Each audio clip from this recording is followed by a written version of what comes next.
Super Typhoon Uwan o Bagyong Uwan naglandfall na sa Dinalungan, Aurora. Nananatili ang sukdulang lakas at matinding ulan, buhawi at mapaminsalang hangin ang sumasalanta ngayon sa Central at Northern Luzon. Signal number 5 nakataas pa rin sa Aurora at sa kalapit na mga lalawigan. Narito na ang update mula sa Super Typhoon Uwan. Kung bago ka lang sa ating channel, please like, share, and subscribe para lagi ka updated sa panahon. Salamat sa iyong suporta. Mga kababayan, ayon sa Pag-asa, exact pumasok na sa kalupaan ng Dinalungan, Aurora ang mata ng Super Typhoon Uwan na may maximum sustained winds na 185 km per hour at may pagbugso na 230 km per hour sa central pressure na 935 HPA. Kumikilos ito pakanlurang hilagang kanluran sa bilis na 30 km per hour. Patungo na sa gitnang Luzon at inaasahang lalabas na Lingayen Gulf o Pangasinan area sa darating na Lunes ng umaga, November 10. Mga kababayan, ang lawak ng hangin nito ay nasa 900 km radius kaya't halos buong Luzon ay ramdam ang malalakas na hangin hanggang typhoon force wind. Malalakas na ulan sa Aurora, Nueva Ecija, Bulacan, Pampanga, Quezon at Bicol Region. Storm surge na umaabot sa 3 hanggang 5 metro ang taas na itala sa mga baybayin ng Kasiguran, Baler at Dingalan. Power interruption na sa ilang bayan ng Quezon, Nueva Ecija at Camarines Norte. Flash flood alert sa Tarlac, Bulacan at Laguna. Nananatili pa rin sa ilang mga lugar ang wind signal status. Signal number 5 sa Aurora, Dinalungan, Kasiguran, Dipakulaw, Barya, Aurora, Baler. Signal number 4, Northern Quezon, Pulillo Island, Eastern Nueva Ecija, Southern Quirino at Eastern Nueva Vizcaya.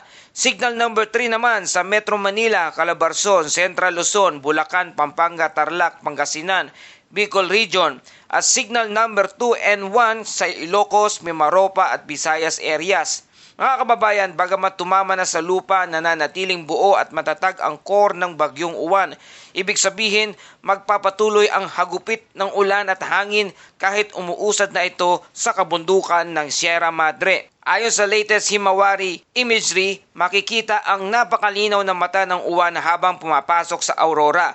Patunay na isa itong pinakamalakas na bagyong tumama ngayong taon. Halos kalahati ng Luzon ay sakop ng spiral bands na nagdadala ng matitinding pag-uulan, thunderstorm at malalakas na hangin. At narito ang forecast track. Pagkalampas sa Sierra Madre, tatahakin ni Bagyong Uwan o Typhoon Uwan ang Nueva Ecija, Pangasinan, Corridor bago lumabas sa West Philippine Sea sa umaga ng November 10, araw ng Lunes. Bagamat unti-unting hihina, mananatili pa rin itong typhoon category hanggang makalabas na ng Philippine Area of Responsibility sa darating na Martes o kaya naman Miyerkules. Kaya patuloy po tayong nagpapaalala sa ating mga kababayan para sa ating safety reminders and public advisory. Una, evacuation is a must sa mga lugar na nasa signal number 4 at 5. Iwasang lumabas kahit sandaling humupa ang hangin.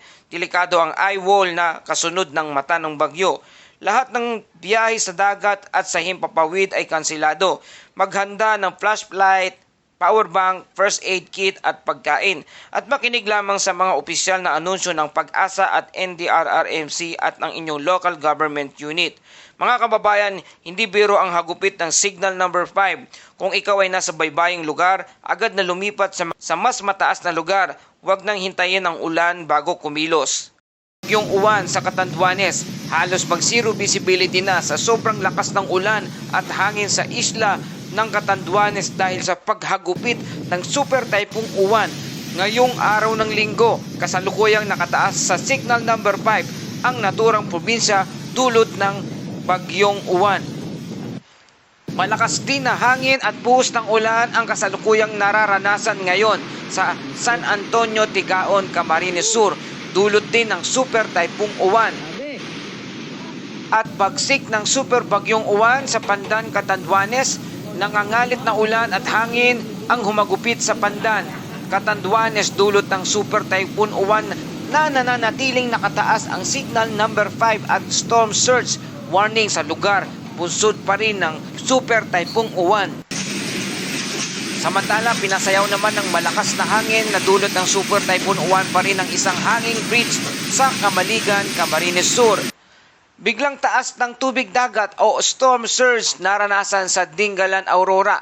biglang tumaas ang tubig dagat sa baybayin ng Dingalan, Aurora, bunsod ng storm surge o daluyong ilang oras bago ang inaasahang pagtama ng Super Typhoon Uwan sa probinsya mamayang gabi. Nakataas na ang signal number 4 at signal number 5 sa naturang probinsya at maging sa storm surge warning dulot ng bagyo.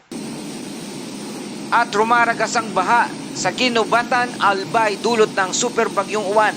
Malakas na ragasan ng tubig baha at naranasan sa barangay Masarawag, Ginobatan, Albay ngayong araw dahil sa malalakas na pag-ulan at walang tigil na pag-ulan dulot ng Super Typhoon Uwan.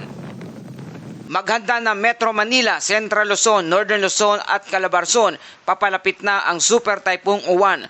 Mula ngayong hapon mararamdaman na ang bagsik ng bagyong Uwan at pinakamararamdaman mamayang gabi hanggang Lunes ng madaling araw. Sa ating mga kababayan, siguraduhin ang handa na po ang lahat at nakalikas na po ang mga dapat lumikas dahil mahirap pong kalaban ang super bagyo sa gitna ng dilim at sa gitna ng pagbayo at lakas na dala ng hangin nito. Mga kababayan, nagpapatuloy ang matinding pananalasa ng Super Typhoon Uwan.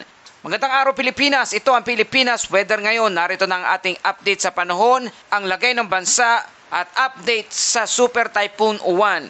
Kung bago ka lang sa ating channel, please like, share, and subscribe para lagi ka updated sa panahon. Salamat sa iyong suporta. Mga kababayan, ang mata ng Super Typhoon Uwan ay huling namataan. Ang lawak ng hanging malakas ay umaabot sa 900 kilometers mula sa sentro. Kumikilos ito pakanluran, hilagang kanluran sa west-northwest sa bilis na 30 kilometers per hour. Ayon sa forecast track, tatawid sa Calagwas at Pulilio Island ngayong hapon o kaya mamayang gabi at maglalandfall naman ito sa Aurora Province mamayang gabi o kaya Lunes ng madaling araw. Tatawid naman ito sa Northern Luzon at lalabas ng bansa patungong Taiwan Strait sa Miyerkules.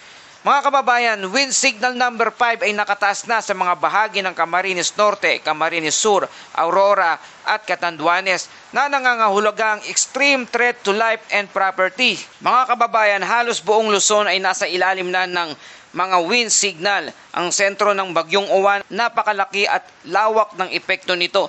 Halos 900 kilometro ang abot ng malalakas na hangin at ang pattern ng kilos nito ay kahawig sa Super Typhoon Rolly noong taong 2020 at bagyong Ulysses noong taong 2020 rin na parehong nagdulot ng malawakang pagbaha at pinsala. Narito ang ilang mga lugar na kung saan nakapaloob sa Tropical Cyclone Wind Signal. Signal number 5 na mayroong typhoon force wind na umaabot sa 185 kilometers per hour o higit pa. Ang apektadong lugar ay sa hilagang bahagi ng Camarines Norte at Camarines Sur, hilagang Catanduanes, gitnang bahagi ng Aurora, Baler, San Luis, de Paculao, Maria, Aurora, Pulilo Island, hilagang bahagi ng Nueva Ecija, Quirino, Nueva Vizcaya. Kung kayo po ay nasa mga lugar na ito, mga kababayan, ito na po ang pinakamapanganib na yugto ng bagyo. Kung hindi pa kayo nakalikas, makipag-ugnayan na agad sa inyong mga barangay o MDRRMO. Ang signal number 4 naman po na mayroong severe threat sa mga lugar ng Benguet, Ifugao, Aurora at natitirang bahagi, Pangasinan, La Union, Ilocos Sur, Southern, Bulacan, Northern and Eastern Bulacan, Quezon, Northern and Eastern, Camarines Sur at Camarines Norte sa Cambuan, Catanduanes at buong isla. Ang signal number 4 ay nagdadala ng mapaminsalang hangin at malalakas na ulan, maaring matumba ng mga puno, poste at makasira ng bubong. Mag-ingat at manatili sa loob ng matitibay na gusali. Signal number 3 naman, strong to storm force wind sa Metro Manila, Cavite, Batangas, Laguna, Rizal, Marinduque, Sorsogon, Albay, Quezon at ilang bahagi ng Northern Samar. Inaasahang malalakas ang hangin na pwedeng makapinsala sa mga kabahayan at linya ng kuryente. Sa NCR o National Capital Region at Calabarzon, maging alerto po kayo at posibleng makakaranas ng blackout at pagbaha. At para sa ating coastal flooding and storm surge, babala ng Pag-asa, posibleng umabot sa 3 metro pataas ang storm surge sa mga baybaying lugar ng Cagayan, Isabela, Aurora, Zambales, Bataan, Pampanga, Metro Manila, Cavite, Batangas, Quezon, Camarines Norte, Catanduanes, Albay, Sorsogon at Northern Samar. Kung nasa tabing dagat ka, lumikas na agad sa mas mataas na lugar. Ang storm surge ay hindi ordinaryong alon. Ito ay parang nabuhalang tsunami na dulot ng malalakas na hangin ng bagyo. At narito ang ating track and intensity outlook para sa bagyong Uwan. Ngayon hanggang mamayang gabi patuloy na kikilos papunta sa Aurora area.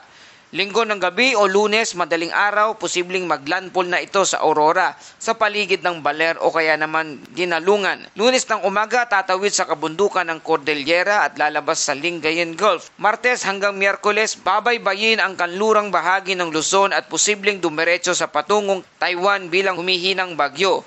Kahit humina pa ito sa Category 3, pag landfall, malawak pa rin ang epekto nito. Maghihanda hanggang sa mga rehiyon ng Ilocos at Cagayan Valley. Kaya narito ang ating safety reminders. Una, huwag nang lumabas kung mayroong signal number 3 pataas sa inyong lugar.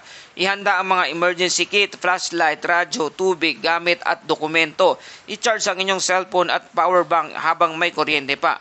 Makinig lamang sa mga opisyal na anunsyo ng Pag-asa at ng NDRRMC. Iwasan ang pagpunta sa mga dalampasigan o tulay habang malalakas ang hangin at ulan.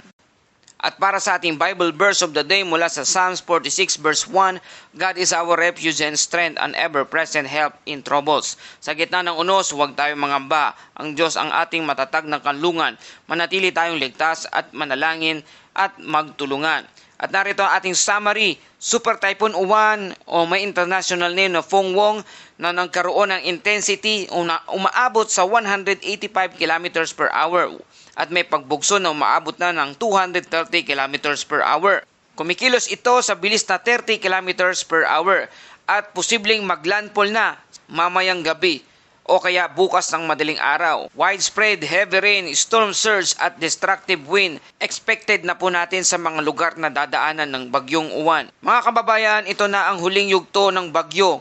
Bago tumama ang bagyong Uwan sa kalupaan, huwag nang maghintay pa, kumilos na para sa kaligtasan ng pamilya. Para sa tuloy-tuloy na coverage ng bagyong Uwan, manatiling nakatutok dito sa Pilipinas Weather Ngayon. Huwag kalimutang i-like, i-share at i-subscribe ang ating channel para lagi kang updated sa panahon. Salamat sa inyong patuloy na pagtangkilik at pagtutok dito sa ating channel. Ito ang Pilipinas Weather Ngayon na lagi nagpapaalala, maging handa, maging ligtas, maging alerto. Ingat tayong lahat.